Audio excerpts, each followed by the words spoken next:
Video is being recorded on late Sunday evening, August 13th, 2023.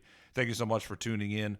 In this video, I'm going to talk about the near-term outlook for gold and silver. Now, getting into it, starting with gold, here we have a weekly candle chart. We have various moving averages here. We have the equivalent of the 40-month and also the equivalent of the 20-month, which I also use. Now, the 200-day moving average comes into play right around 1900. So there's a, and going back here during this 3-year period now, we can see 1900 has been a key level. And so, previously the market came down here, had a nice bullish hammer, another bullish hammer, had a rally. And then what's happened, or the last 2 weeks we've had hard selling, that was preceded by these bearish candles here where the market, it was trading higher during the week, but it failed to sustain those gains, closed at the low of the week. So distribution and selling here, and then more strong selling the past 2 weeks. So the market right around 1913 now, 1900 is the first support level. Again, the 200-day moving average is at 1901. So this is a level where some buying should come into play. Now, obviously, it would be really bullish if we had, say a strong hammer here and follow through and the market was able to go above, this resistance here, which I think is, 1960, 1970, somewhere in there. So if we had this kind of like a W pattern here where you had a strong move like that,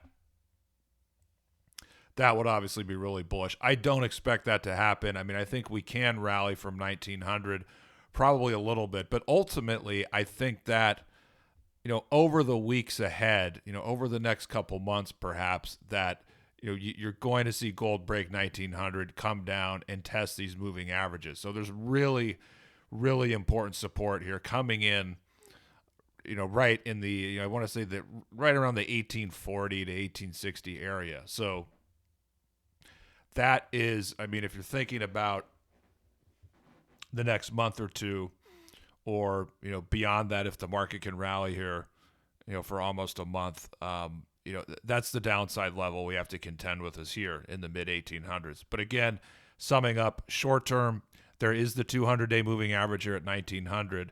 So there is a chance we probably see a bounce here. And, I mentioned in the last video, you had something like 10 straight weeks of outflows in the gold ETFs. So sentiment, I mean, based on my indicators, it's not extreme like it was here. But, sentiment is getting kind of bearish. So, again, wouldn't be surprised to see a bounce here from 1900. It needs to be a really strong bounce to think that, the gold market is going to, rally back and break out this time. Now, getting into silver, I think I mentioned in the last video, I mean, you do have, like, if silver could rally back here to 26, you would have this interesting, kind of this inverse head and shoulders setup where it rallies back to 26, it holds around here, and if it punches through that, you have a measured upside target of 34.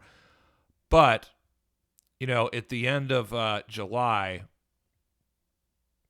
silver peaked in the 25s. It couldn't make it up to 26. And this month, I mean, if you look at the monthly and the quarterly charts now for silver, they're really, I mean, they're not bullish. They're not constructive because you have this huge selling this month. And so there is, there has been support at 22 for a long time.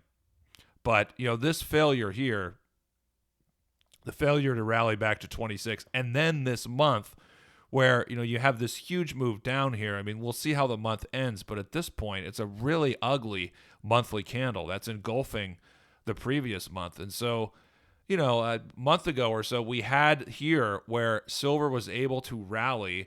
It had this bounce at both the 200-day and the 400-day. And previously, when it had done that in the past, usually it was a really important low, and it kept moving up, and it was in a bull market, et cetera, et cetera. But the issue now is it looks like this rally petered out. It's failed, and so silver is short term oversold here. But in 22 is also an area of support. I mean, you do have the 400-day here, short-term oversold. So look for a bounce. This could coincide with gold at 1900. You could see a bounce here, but after that, we'd have to worry about something like this potentially, and silver coming down. And in this, if you tell me copper and silver are really weak because a recession is coming, that's really good news for precious metals. Like, that's what precious metals need, because you get that type of, you have that situation. Money's going to come out of stocks. S&P is going to lose its 40-month moving average. And yes, silver will get hit initially, but that's the environment where money goes back into precious metals. It goes into gold. Gold moves up. Gold breaks in. Then the money will go into silver as gold gains strength. So my point is, I am worried about the coming months for silver, that we could see it go below 22, and it's probably going to test 20, which, I mean, there's really strong support here.